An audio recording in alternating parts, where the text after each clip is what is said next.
Thank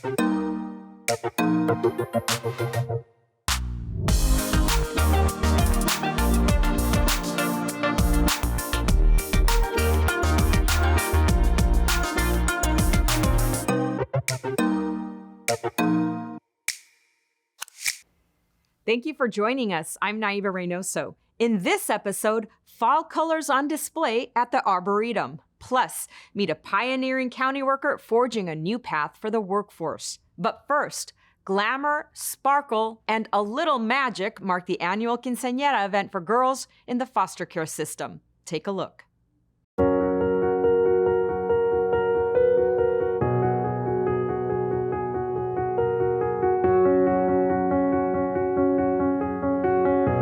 Today was a very beautiful day. It was a gorgeous night. I got to see people that I love. I got to wear a dress that I've always dreamed of, and I'm very grateful for everything. This is an event to celebrate 5 young ladies who are also in foster care on their quinceañeras. It's like a celebration to go into womanhood, like being all beautiful as well. Like it's important because like this is our first womanly dress before a wedding. It's very different, and it's all due to the pandemic. We want to make sure that we both celebrate these young ladies, but also keep everyone safe in doing so.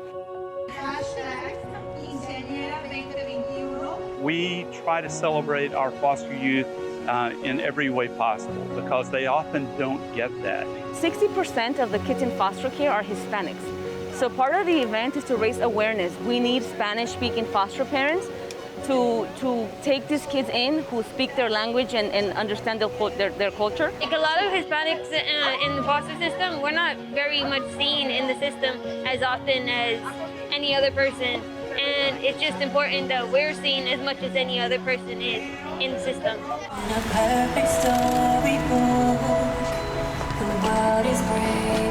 Los aplausos para Lisa y su chambelán.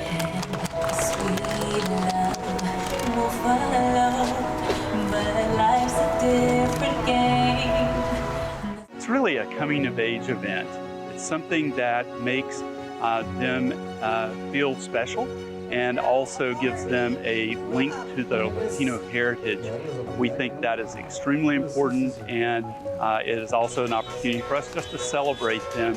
Oftentimes they don't get that.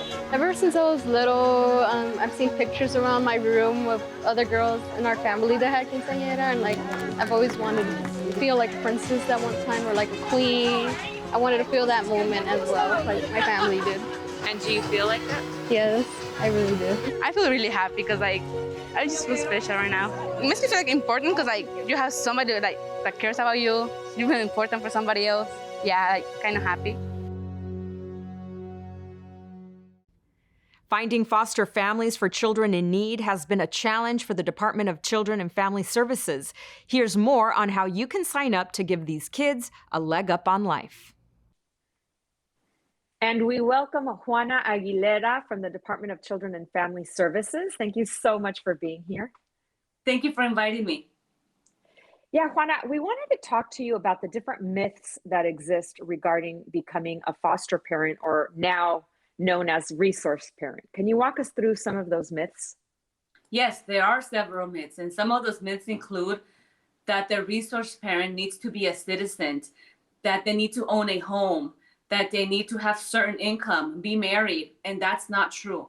All they need is be over the age of 18, live in Los Angeles County, and go through the approval process, which includes a home evaluation of the family, a background check, an orientation, and a training to be able to answer their questions and explain to them what the responsibilities will be.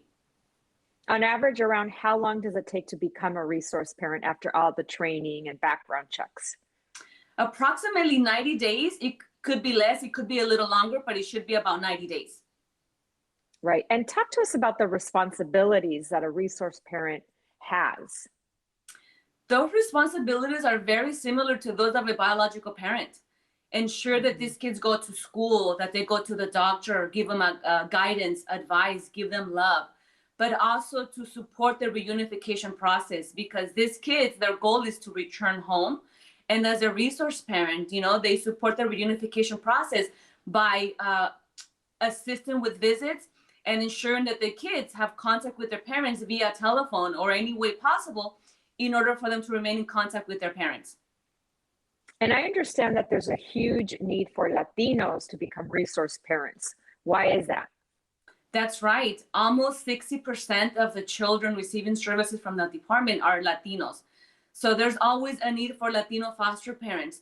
When a child cannot remain in their home, the transition is always easier when they go into a home that speaks their language, eats similar foods, and shares their traditions and culture. And to become a foster parent or resource parent, is there a certain time that you need to be the resource parent, or is it case by case? And also, what if you don't have a good relationship with the child, or if you just don't have a good connection? Yes, every case is different. The needs of every family is different. And the time frame can vary from 6 months to 12 months, 18 months, maybe a little longer, depending on the family. If the foster parent feels that they need help or they can no longer care for the child, we do everything possible to connect them with the resources necessary to support the resource parent and the child. We don't like to move kids around because it's traumatizing for them. In cases where we do need to move them around, we do find a place that it's able to meet their needs. We do move them to a different home if the resource parent feels that they can no longer meet their needs. And there's a lot of help and support that your department offers resource parents, right? That's right. They're not going to be doing this job alone. There's help. It's a matter of getting in contact with their social worker to connect them with the resources necessary. They do receive a monthly payment to be able to care for the child. When a child enters foster care, they are automatically enrolled in Medi-Cal. There is child care available if they need it. They receive a clothing allowance before the child go back to school to buy clothes and supplies. So there is help available. It's a matter of getting a hold of their social worker to find out what's available for them. And there's a lot of rewards, right, when you become a resource parent. Talk to us about that. I think the most beautiful reward is being able to help a child in need. These children are in your own community. Being able to guide them, give them love, support, and help them when they most need it is very rewarding. I think that's the most valuable thing you can do. Help a child when they need it. Is there anything else you'd like to add? Yes, if they want to become a resource parent, if they're interested, they can call 1-888-811-1121 so they can answer their questions. Like you said before, there's a lot of myths. There's a lot of information that they need. That they should have. If they're considering it, just call, get information, because these kids are in your own community. They can be your neighbor kids, they can be your neighbor's kids, your family members. So get information and make sure that you have the right information before you make a decision. Well, thank you so much, Juana Aguilera, for all the wonderful work that you do. We will be talking soon. Thank you so much. Thank you.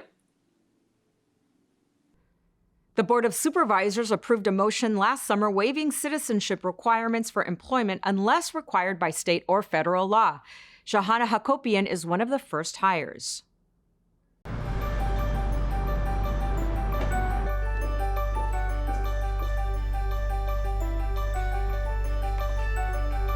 Los Angeles County is the oldest public defender's office in the country. This board's decision to allow non-citizens to work as deputy public defenders is in line with the county's forward thinking with indigent defense.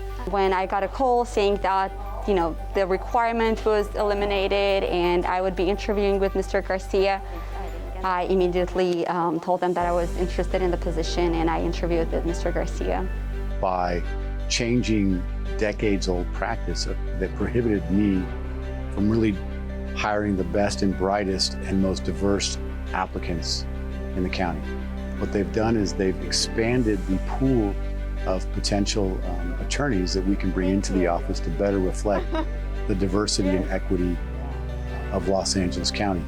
I think the main reason I like working for the Public Defender's Office, you are helping one individual, but you're kind of setting the road for other people who will find themselves in a similar position. 5 years or 10 years from now, my hopes are that I'll be a great trial lawyer. And I'll just be able to help as many people as I can.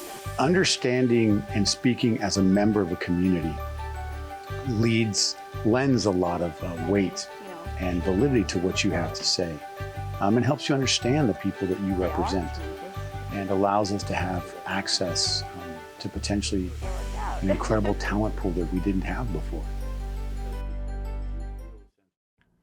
Meet Elizabeth Orozco, a senior secretary with the Department of Children and Family Services. On top of managing a busy office, she helps make dreams come true. My name is Elizabeth Orozco. I'm a senior secretary for the Office of Public Affairs with the Department of Children and Family Services.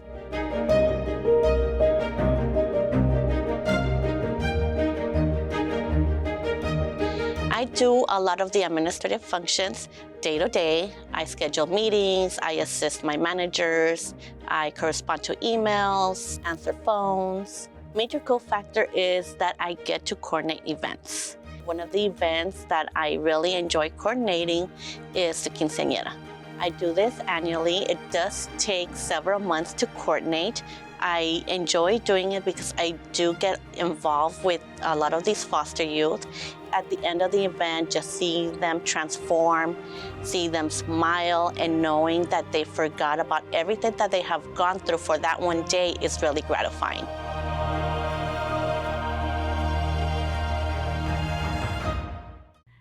Thanks for joining us. We leave you with the sights and sounds of fall at the LA County Arboretum. We'll see you next time on LA County Close Up.